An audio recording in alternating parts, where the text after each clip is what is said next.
తిరుమల శ్రీవారి ఆనంద నిలయంలో శ్రీ వెంకటేశ్వర స్వామి వారి సన్నిధిలో శ్రీ సుదర్శన భగవానుడు పంచలోహ ఉత్సవమూర్తిగా చక్రాకార రూపంలో వేంచేసి దర్శనమిస్తున్నారు.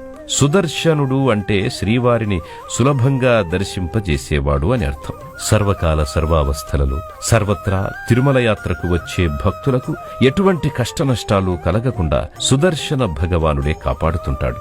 స్వామి సంకల్పిస్తే సుదర్శన భగవానుడు స్వామి ఆజ్ఞను నెరవేరుస్తాడు.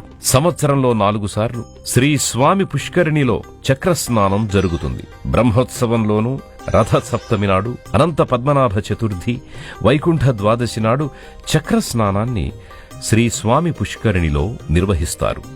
బ్రహ్మోత్సవాలలో చివరి రోజున వరాహస్వామి ఆలయ ప్రాంగణంలో శ్రీ సుదర్శన చక్రతాళ్వానికి పవిత్ర స్నానం చేయిస్తారు. చక్రస్నానంతో బ్రహ్మోత్సవాలు పరిసమాప్తమవుతాయి.